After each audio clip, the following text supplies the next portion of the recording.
What's up, Mike? Good morning. Good morning. How you guys doing? We are doing What's well. up, Mike? And let's start non-commanders, okay? We've done enough commanders and will do enough throughout the rest of the show. We don't have to drill down on that with you. I wanted to bring up one of the more surprising teams in the league, and that's the Jacksonville Jaguars. They get a resounding road win in a tough place to get one in Denver yesterday. They win 34-20. And Trevor Lawrence is on a stretch where he's playing what appears to be the best football of his career. And it looks like Liam Cohen is really unlocking him. Talk about his development, what Cohen's doing there, and the Jags' surprising rise to the top of the AFC South. Yeah, I was just down there a couple weeks ago, the game that they played Indianapolis, and that was one of the things I was asking guys in the locker room was like, okay, how are you guys doing this? Like, everybody thought that, okay, it was going to take a little bit of time. And a number of guys said, hey, look, like, we have had talent in this locker room for a while. We've had a lot of high draft picks. It's not that we didn't have talent, but we needed someone to help us to tap in. And what Liam Cohen has really done is he's brought a fresh approach. I think the thing with Doug Peterson was, he won a Super Bowl with the Eagles, but he really didn't evolve things, and that's why things ended in Philly. He went down there. They made it to the playoffs one year, and then things just really kind of just got stagnant. Well, Liam Cohen and his coaching staff has really tapped in and brought a fresh approach, helped these guys, like they said, develop the dog in them, and they've steadily improved. And Trevor Lawrence is a perfect example of that steady improvement. They were leaning on their defense a lot early on, but now he has ripped off, I think it's 5 straight multiple touchdown games. Yep. Rushing the ball as well, just looking way more confident. And early in the year, it was a lot of short passes just to get the ball out of his hands. And now they're really starting to take those deep shots and moving so they can hurt you in a variety of ways, running the football. Their defense has like 9 multiple turnover games that they have forced. They can just hurt you in a lot of ways, and they've got quality wins against some really good teams. It's not just, a soft schedule, but they are actually have really played well, and they're peaking at the right time as towards they head to the postseason. And, Mike, you touched on the Trevor Lawrence rushing, and that's something that Liam Cohen definitely did with Baker Mayfield last year in Tampa, and he's doing the same thing. They're leaning into his rushing talent. He's going to have a career high in carries. He's only one off that at this point, and he's got 7 rushing touchdowns already this year. Yeah, and it's just the versatility. You remember when he came out, everybody thought that he was like a generational talent, fantastic athlete, great passer. We just haven't seen that living up to that potential, and finally they're starting to do that. Liam Cohen has a really good way of identifying an athlete's talent and figuring out how to help them accentuate their strengths, mask their deficiencies, and grow them. And like you said, we saw Baker Mayfield really ascend underneath Liam Cohen, and now we're seeing that with Trevor Lawrence. And again, it's not just passing, it's not just rushing, and we're seeing the confidence and decisiveness that he hasn't had. And, it was a lot of frustration, and people were starting to wonder, okay, they gave him all this money. Is he going to live up to his potential? Well, he definitely looks like a $50 million quarterback the last 5 weeks. Yeah, I was going to say in the last 4 weeks, Mike, he's got it's got 12 passing touchdowns and 2 rushing touchdowns. So 14 touchdowns and no turnovers in the last 4 weeks. Yeah, taking care of the football is a big thing because he wasn't an interception machine, but there were definitely some head scratcher decisions and things like that. And we're seeing him again. He's being more aggressive, but he's making the right decisions and avoiding those turnovers is really why they're winning games. Now, yesterday wasn't even close, but they've had close games that they've pulled out because they've taken care of the football on offense, and their defense gets 2 and 3 takeaways a game, and that helps. And yesterday was just a huge statement win for them to go into Denver, a place that's a really tough place to play, going against the defense that leads the NFL in sacks, and they were able to hang 30 points on that unit, which is also very tough against the run.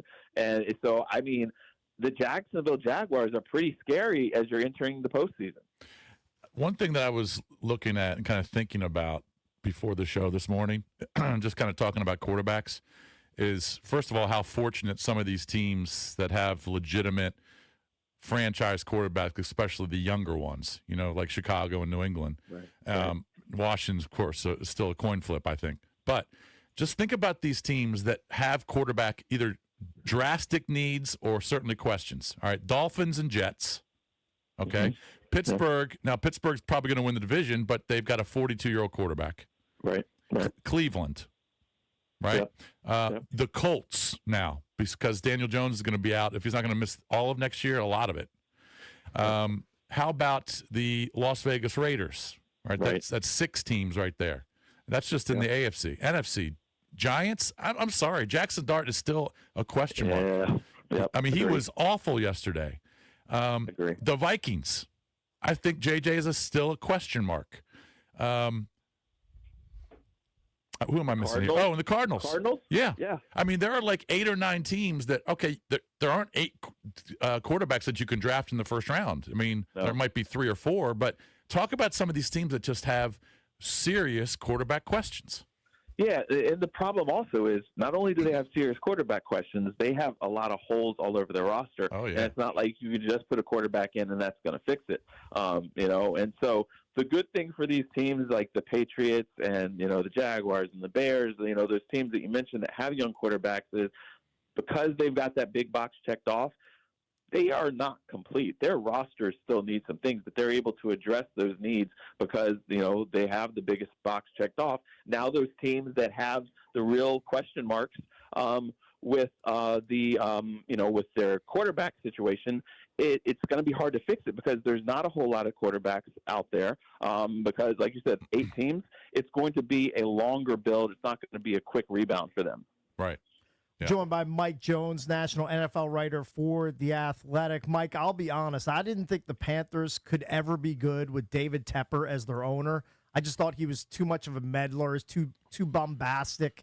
Like once Dan Snyder left, I felt like he was the worst owner in the league, but they're at 8-7 atop the NFC South at this point. Is he staying more out of the way and letting, the guys he's hiring run the team? And Dave Canales doing a really good job in year 2 there.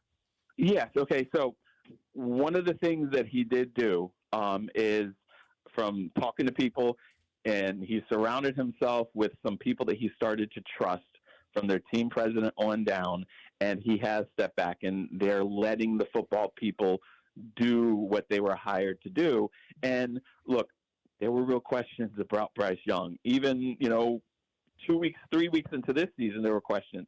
But Dave Canales and his coaching staff have brought him along, just like their defense. You looked at that roster, and they're so devoid of talent, but you're seeing young guys that have been growing into their roles. Look, they're still not a complete project. We still see them do really great and upset the Packers one week and then get the doors blown off of them the next week. But they're gradually figuring out what it takes to win at this level. We're seeing Bryce Young be more confident. Another guy that, yes, he's doing better as a passer, but if the reads aren't there, he will take off and run. That's not something he had been doing. And so that is also helping ease pressure because defenses don't know, okay, they can't just pin back the ears and come after him. So we're seeing progress from them, and now here they are in position. Nobody would have expected that they would be in position to potentially win that division and make the playoffs after, 3 or 4 double-digit loss seasons that they had coming into this year and the 0-2 start that they had for the season. All right. Last night in the Pittsburgh-Detroit game, DK Metcalf is over there next to the stands. He's talking to some idiot. He ends up swiping or trying to punch the fan. Yeah. Can you talk about that? What the rationale was? What did he explain after the game? And then also, is he going to be facing a suspension? He did not talk to reporters after the game. He left the locker room before they opened it, and then Mike Tomlin was asked about it, and he said, I heard about it, but I haven't spoken to him, so I'm still getting information on this. The NFL is definitely going to look into this, and I do think that there's going to be some type of stiff punishment. I just don't understand the rationale. Like, why are you actually going to give this guy the time of day? And then also, I mean, was there nobody standing around? Nobody saw this happening? I guess they were watching the game and they didn't see that he, slipped off and addressed this. But look, you got to be better. And I think that we saw him, like, he had several drops after that where his mind just wasn't in it. You got to be a professional. And so he could potentially hurt his team. They were able to pull off the win, but, they need a strong finish to the season, and I wouldn't be surprised if he might have to miss a game. Mike, does Pete Carroll survive in the desert for the Raiders. They're 2-13. They've lost 9 straight games. They just look lifeless. As Jason mentioned, they've got quarterback questions heading into the offseason. Does Carroll come back for year 2? That's a big question. And, look, it takes time, but the way that this has played out has not been what they expected. They thought they were going to be able to plug Geno Smith in there. You got Pete Carroll. They hired Chip Kelly. They thought they were going to be able to win games this year. And, they definitely have holes in their roster from a talent standpoint, but they have not even played up to that potential. And so there are a lot of questions, and nobody really seems to know whether he's going to, get another year or not. It'll be interesting to see what kind of changes he wants to make. Obviously, they need another offensive coordinator. Again, they need some more smart drafts. It's just going to be, okay, how patient is Mark Davis and Tom Brady and them going to be? Give him one more year while you continue to build up the roster and then, cut, bait? Or do you make the decision right now, even though that no matter who you put in there next year is still going to not quite be ready to compete because of how weak this roster is? All right, NFC West, Mike. Seattle, the Rams, and the Niners have already clinched spots, but the division's still up for grabs. When you look at the remaining schedule, obviously San Francisco playing at Indy tonight, but, they're a pretty sizable favorite. Seattle has Carolina, and then the Niners in Week 18. That could be a huge one. The Rams have 2 kind of gimmies, in my opinion, Atlanta, although I think that's a road game, and then Arizona. Do you like Seattle? They're probably still the favorite to win the division because they got the 12 wins, but they do have to play San Francisco in Week 18, which could be for the division. Do you like Seattle, the Rams, or the Niners to win the West, which could be the 1 seed and a week off with the bye? Yeah, it's a dogfight, and I don't think when anybody saw the injuries that the 49ers were suffering early in the year, thought that they'd be in the thick of things, but here they are. I think that the Rams are going to wind up squeaking this thing out. I wouldn't be surprised if we see, Seattle lose to the 49ers. Like you said, as far as the schedule goes, the Rams have the easiest next 2 weeks there. And so we'll see how it plays out. But, I think that if Seattle pulls this thing off, I don't know how many teams are going to want to go into Seattle. If they're the 1 seed going through them, that's going to be a really tough road, tough place to play. That was a huge win for Sam Darnold to weather the adversity and then respond the way he did the second time around facing the Rams after the debacle the first time he played them. And so it's going to be intriguing to see how it all plays out. Mm-hmm. Mike, I did not see the Chicago Bears being 11-4 and leading the NFC North. Talk about that win over the Green Bay Packers and that remarkable touchdown pass by Caleb Williams, and also the fact that the Lions are just sitting there close to 500 at 8-7. That has to be super disappointing for Dan Campbell and company. Yeah, well, look, again, we're kind of similar to, what's going on with Jacksonville. You got a young quarterback and a new head coach who understands talent and figures out how to pull that out of players and make all the pieces fit. Chicago looked really shaky to start the season, and we've seen Caleb Williams continue to grow in his confidence in decision-making, making smarter decisions. They just narrowly lost to Green Bay last time, interception in the end zone, and then this time they pull it out. You just see the confidence. And the thing that's crazy is, okay, their defense isn't that great, but they do force takeaways. They're not what you would call a dominant unit. I think they're kind of average against the run, average against the pass, but when it comes down to it, they are able to make plays, get stops, and position their offense to take care of business. And then as far as Detroit goes, look, you lost Ben Johnson, you lost Aaron Glenn. There were 2 very instrumental figures leading that offense, leading that defense. And then, we have seen, Johnny Morton wasn't quite the answer as the play caller. Dan Campbell tried to take over the play calling. Their offense, they also lost veterans to retirement and injury along their offensive line. There's injuries on their defense. They've just had a big drop-off. And remember when they lost last year, when Dan Campbell said, you hope you get back to this spot, but you just really don't know. And sure enough, they are, in for having to really go into the offseason and make some big changes to try to get back to where they were. So the Broncos have the tiebreaker over the Patriots if they both finish 14-3, do the Broncos have the tiebreaker for the number 1 seed? I believe, yes. Okay. Yeah, they would have the number 1 seed. Yeah. All right. So the Broncos do still play the Chargers at home, but that game might not mean much, especially if the Chargers clinch before that. But how big – see, last year – the reason I'm asking is last year Philadelphia was so dominant and Kansas City, even though Kansas City had a lot of one-score wins, but they were dominant in their record. So they were clearly the favorites to get to the Super Bowl. This year, I don't know who I'd pick. I mean, I think that number 1 seed is huge in both the AFC and NFC. But with the Patriots would be very tough to beat at home if they had the 1 seed, but so would the Broncos. But who in your mind right now, especially in the AFC, is the team to beat?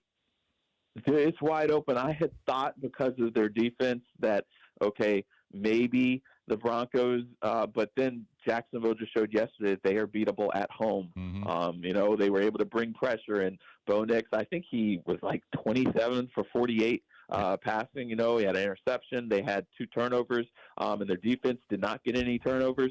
But I just have this feeling that it's going to wind up playing out perfectly for Buffalo, and they're finally going to, get this thing. Yeah, they might have to go on the road, but experience is a factor once you get to the playoffs. And so when you talk about Denver and Jacksonville and New England, they are all young teams and still trying to figure this thing out. The Bills, yes, they have some warts. Their defense can get gashed against the run, but they don't give up a whole lot of points. Their offense is very Josh Allen dependent, but I don't know. It almost feels like, okay, the Chiefs are out of the way. The Ravens are going to be out of the way. They might be the team to worry about the most. Wow. Mike, thanks as always for the time, man. We hope you have a great Christmas, and we'll talk to you again soon.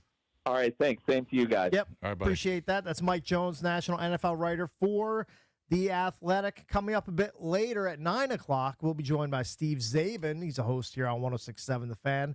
You can catch him co-hosting this week afternoons with our pal Grant Paulson. He's on the show coming up at 9 a.m.